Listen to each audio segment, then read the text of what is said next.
नमस्कार दोस्तों, स्वागत है आपका साइंस जर्नी में। आज हम इस बात की वैज्ञानिक पड़ताल करेंगे कि समाज में घटने वाली कुछ घटनाएं जैसे कि ईश्वर, अल्लाह, गॉड पे आधारित पूजा पाठ, नमाज या फिर प्रार्थना करना समाज के लिए कितना उपयुक्त है और इसका कोई वैज्ञानिक कारण है भी या नहीं है। आमतौर पे आप देखते हैं कि साइंस पढ़े हुए कई सारे इंजीनियर, प्रोफेसर, डॉक्टर्स भी आए दिन पूजा पाठ करते हुए, नमाज पढ़ते हुए और चर्च में प्रार्थना करते हुए पाए जाते हैं। ये जो भी बातें हैं, क्या इनका कोई वैज्ञानिक कारण है या नहीं है, इसी की आज हम पड़ताल करेंगे बिल्कुल साइंटिफिक वे से। मसलन आपने देखा होगा कि कई धार्मिक रीति रिवाजों में जैसे कि पूजा पाठ, मंदिर जाना और वहाँ पे मंत्रों का उच्चारण, फिर आपने ये भी देखा होगा लोगों को अक्सर हर फ्राइडे को नमाज पढ़ते हुए, और आपने ये भी देखा होगा कि सैटरडे को या संडे को चर्च में जाकर वहाँ पे प्रार्थना करते हुए, प्रेयर करते हुए, यहाँ पे अक्सर पब्लिक जाती है और इस तरह की प्रैक्टिसेस करती हैं। वहाँ पे वे कुछ मंत्र बोलते हैं, कुछ अरबी वर्ड्स बोलते हैं या फिर कुछ प्रार्थना करते हैं। क्या उनकी बातें ईश्वर, अल्लाह या फिर गॉड के पास पहुँच पाती है या नहीं पहुँच पाती है? इसको समझने के लिए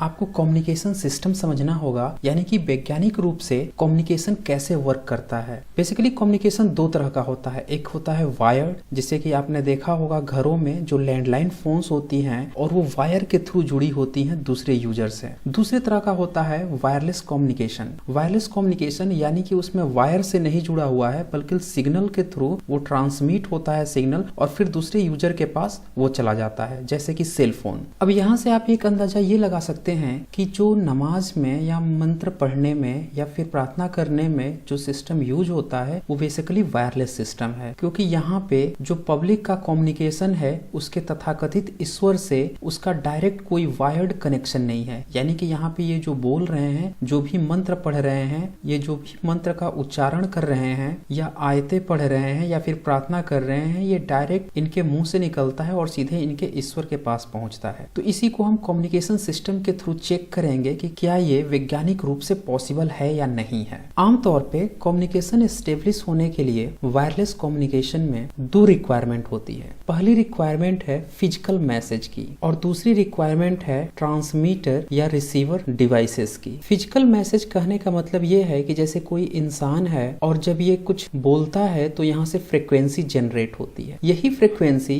जो दूसरे इंसान है उसके ईयर्स पे कंपन प्रोड्यूस करती है, और ये जो डिफरेंट फ्रीक्वेंसी होती है इनके अलग अलग कंपन से यहाँ पे हमें फील होता है कि ये ए बोल रहा है, बी बोल रहा है, सी बोल रहा है, क बोल रहा है, ख बोल रहा है। यानी कि अलग अलग जो शब्दों की फीलिंग्स आती है वो बेसिकली फ्रीक्वेंसी के कंपन से होता है, तभी हम दूसरे की लैंग्वेज को समझ पाते हैं या उसे सुन पाते हैं। लेकिन जो हम फिजिकली बोलते हैं इसकी कुछ लिमिटेशंस हैं। आप ये पाओगे कि ये फ्रीक्वेंसी जैसे जैसे दूरी बढ़ती है इसकी स्ट्रेंथ कम होते जाती है, यानी कि ये 10 मीटर बाद इसकी स्ट्रेंथ थोड़ी कम हो जाएगी, 100 मीटर बाद ये और भी कम हो जाएगा, और हो सकता है 200 मीटर बाद ये बिल्कुल ही नेग्लेक्ट हो जाए। और यहाँ पे जो इंसान खड़ा होगा 100 या 200 मीटर दूर, उसे ये ध्वनि बिल्कुल भी नहीं सुनाई देगी, क्योंकि वो उसके कान पे वो कंपन नहीं प्रोड्यूस कर पाएगी। और ऐसा बेसिकली इसलिए होता है कि यहाँ पे अगल बगल जो बिल्डिंग्स होती हैं, जो पेड़ पौधे होते हैं, जो माउंटेन्स हैं, एनवायरमेंट है, ये सारे इसे एब्जॉर्ब कर लेते हैं इस सिग्नल्स को, और इसीलिए इसकी स्ट्रेंथ कम होती जाती है। इसीलिए आपने पाया होगा कि जब भी हम कुछ बोलते हैं वो 100 मीटर या 200 मीटर या 300 मीटर बाद अगर कोई इंसान खड़ा हो उसे सुनाई नहीं पड़ती है। तो जरा आप सोचिए, जब कोई बंदा मंत्र पढ़ रहा हो, नमाज पढ़ रहा हो या प्रार्थना कर रहा हो तो उसकी बात भी कितनी दूर तक जाएगी? 300 मीटर मैक्सिमम, चलिए मैं 500 मीटर मान लेता हूँ, आधे किलोमीटर तक भी उसकी बात जाएगी। तो जरा सोचिए, क्या आधे किलोमीटर बाद वहाँ पे उसका तथाकथित गॉड, अल्लाह या ईश्वर खड़ा है जो उसकी बातें सुन रहा है? आजकल आप देख रहे होंगे कि लाउड स्पीकर का यूज किया जा रहा है, यानी कि विज्ञान के उपकरण का, ताकि अपनी बातों को और दूर तक पहुंचाया जा सके। तो यहाँ से एक बात तो क्लियर है कि जो तथाकथित ईश्वर है या गॉड है या अल्लाह है वो बिल्कुल भी इन वॉइसेस को नहीं सुन रहा है। यानी कि आप जो भी मुंह से मंत्र पढ़ रहे हैं, नमाज पढ़ रहे हैं या प्रार्थना कर रहे हैं, वो बिल्कुल भी वो नहीं सुन रहा है, क्योंकि आपकी बातें आधे किलोमीटर दूर तक भी नहीं जा रही है। हाँ, उल्टे आप लोग लाउड स्पीकर वगैरह यूज करके बाकी की जनता को परेशान जरूर कर रहे हैं। अब आइए एक दूसरे पहलू पे भी बात कर लेते हैं। कुछ लोग यहाँ पे ये कहना चाहेंगे कि ये जो मंदिर है या फिर चर्च है या फिर मस्जिद है, ये सारे तथाकथित ईश्वर के घर है और यहाँ पे अपनी बात रखने पर वो बातें सीधे उनके तथाकथित ईश्वर अल्लाह गॉड के पास पहुंच जाती है। तो आइए इसकी भी हम वैज्ञानिक पड़ताल कर लेते हैं। अब अगर आपकी ये जो मंदिर, मस्जिद या चर्च है ये डिवाइस की तरह है, ट्रांसमीटर डिवाइस की तरह, तो आइए देखते हैं विज्ञान में रिसीवर और ट्रांसमीटर डिवाइसेस कैसे काम करते हैं। जैसा कि मैंने बताया, physical messages maximum 200 to 300 metre के जाने के बाद एब्जॉर्ब हो जाते हैं। तो इसीलिए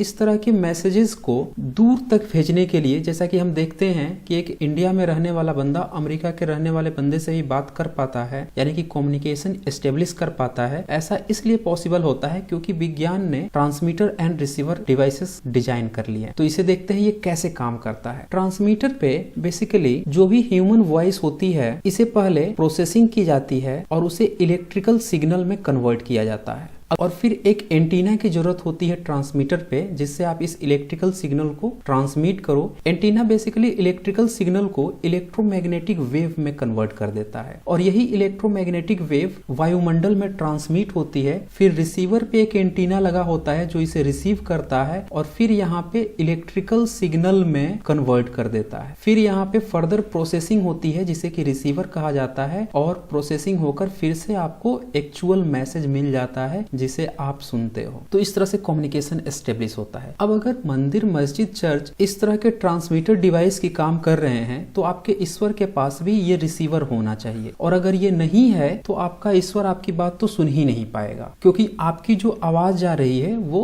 इलेक्ट्रोमैग्नेटिक वेव में जा रही है। अब यहाँ पे कुछ लोग ये कह सकते हैं कि जो तथाकथित सुपर नेचुरल पावर है उसे किसी रिसीवर डिवाइस की जरूरत नहीं है। तो जब उसे किसी रिसीवर डिवाइस की जरूरत नहीं है तो फिर मैं ये कहूंगा कि उसे किसी ट्रांसमीटर डिवाइस की भी जरूरत नहीं है, यानी कि उसे किसी भी तरह के टेम्पल, मस्जिद या फिर चर्च की भी जरूरत नहीं है। तो दोनों रूपों में हमने देखा कि कम्युनिकेशन एस्टेब्लिश करना ईश्वर से बिल्कुल भी पॉसिबल नहीं। अब आइए मैं आपको एक और फैक्ट बताता हूँ। ये जो भी कम्युनिकेशन मैंने आपको बताया, ये सिग्नल जा रहे हैं एक इंसान से दूसरे इंसान के पास, ये सारे के सारे मीडियम पे वर्क करते हैं, यानी कि मीडियम हमारे पास एयर है। अगर वायर्ड हुआ तो वहां पे वायर होते हैं, ऑप्टिकल फाइबर केबल हो सकता है, लेकिन यहाँ पे बात हो रही है वायरलेस की, क्योंकि आपका ईश्वर तो बिना किसी वायर के ही आपकी बातों को सुन रहा है। तो जरा सोचिए, अगर वो 7वें आसमान पे है या किसी हेवन में है या किसी स्वर्ग में है, और आप जानते हो कि आपका जो वायुमंडल है वो बमुश्किल 100 किलोमीटर से भी कम का दायरा है। इवन आप देखते हो जब आप हिमालय पर्वत पे जाओ तो वहां पे 8 to 9 किलोमीटर के अंदर ही सांस लेने में दिक्कत होने लगती है। तो जरा सोचिए 100 किलोमीटर बाद वायु की क्या स्थिति होगी। तो जब वहां पे मीडियम ही नहीं होगा, एयर ही नहीं होगा, और जब वैक्यूम की बात आएगी तो वहां पे कम्युनिकेशन तो बिल्कुल भी एस्टेब्लिश ही नहीं हो पाएगा। जैसा कि आप देखते हो अंतरिक्ष में ये पाया गया है कि जब भी दो एस्ट्रोनॉट आपस में बात करते हैं तो वो वायर्ड कम्युनिकेशन बात करते हैं, क्योंकि जब भी ये कम्युनिकेशन एस्टेब्लिश करेंगे तो यहाँ पे एयर नहीं होगा, और एयर नहीं होगा तो इनकी बातें एक दूसरे के पास जा नहीं पाएगी, माध्यम ही नहीं होगा। तो जरा सोचिए, जब आप वायरलेस कम्युनिकेशन, आप जो भी मंत्र पढ़ रहे हो, कभी मंदिर में जाकर दुआ मांगते हो या फिर उसके प्रशंसा के गुणगान गाते हो, चालीसा पढ़ते हो या नमाज पढ़ते हो या फिर प्रार्थना करते हो, तो आपकी बातें कैसे सुनता है? वो तो पहुंच ही नहीं पा रही है आपकी बात। यानी कि ये जो भी आप प्रैक्टिसेस कर रहे हो या जो प्रैक्टिसेस लोगों के द्वारा की जा रही हैं, ये बिल्कुल एक भेड़ चाल का हिस्सा है जिसकी स्थिति हमें नहीं पता है, इसकी रियलिटी नहीं पता है, और वैज्ञानिक तथ्यों पे बिल्कुल भी खरा नहीं उतर रही। मसलन यहाँ पे लोग ये भी कहना चाहेंगे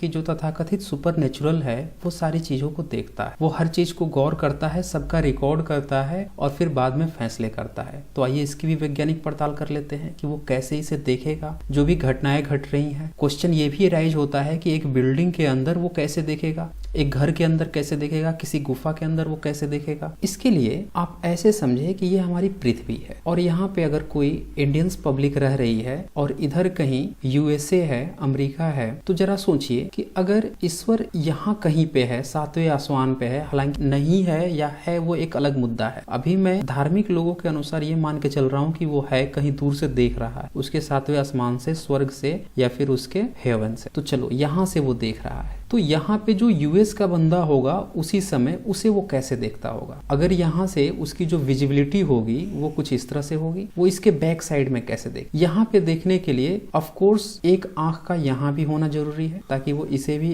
इस पल में देख सके, यहाँ पे भी ऑब्जर्वेशन ले सके। तो यहाँ पे फिर दो तर्क आते हैं कि क्या ईश्वर दो है या कई सारे हैं, या फिर वो बिल्कुल सर्कुलर है जो इस पृथ्वी के चारों तरफ है और हर जगह उसकी आंखें लगी हुई हैं और वो हर पल नजर रखती हैं। जैसा कि सैटेलाइट के केस में देखा जाता है कि एक समय में 4 सैटेलाइट्स किसी पार्टिकुलर पॉइंट को ऑब्जर्व करते रहती हैं और वो हमेशा सर्कुलरली मोशन में होती हैं, इस कारण से वो हमेशा ही हर पल की निगरानी कर पाती हैं। तो ऐसा कैसे पॉसिबल है कि चारों तरफ आंखें हो? तो यहाँ इस तर्क के अनुसार भी ये बात गलत हो जाती है। दूसरी बात कि अगर कोई आईज है और वो अगर इस पे ऑब्जर्व कर भी रहा है तो सपोज डेट कि यहाँ पे कोई बिल्डिंग है, इस बिल्डिंग के अंदर क्या एक्टिविटी हो रही है वो कैसे यहाँ पे देखेगा। एक थर्ड पॉइंट ये भी आता है कि अगर मल्टीपल एक्टिविटीज हो रही हैं, काफी सारे लोग हैं, करोड़ों अरबों लोग हैं और इतने सारे जीव हैं, अरबों स्पीसीज हैं, इन सब की एक्टिविटी को हर पल वो कैसे मेजर कर रहा है और कैसे रिकॉर्ड कर रहा है। तो आप देखिए, अगर वैज्ञानिक तर्क पे आप ये बातें उठाते हैं तो आप पाएंगे कि ये बिल्कुल ही बेबुनियाद बातें हैं जो भी प्रैक्टिसेस में हैं। और विज्ञान के इस आधुनिक युग में भी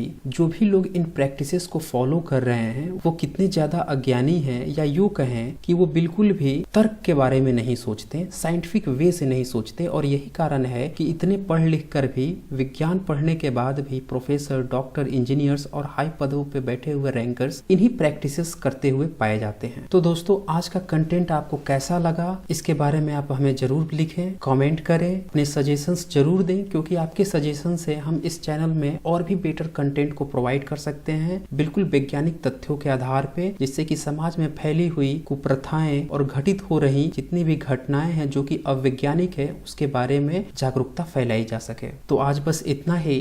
धन्यवाद।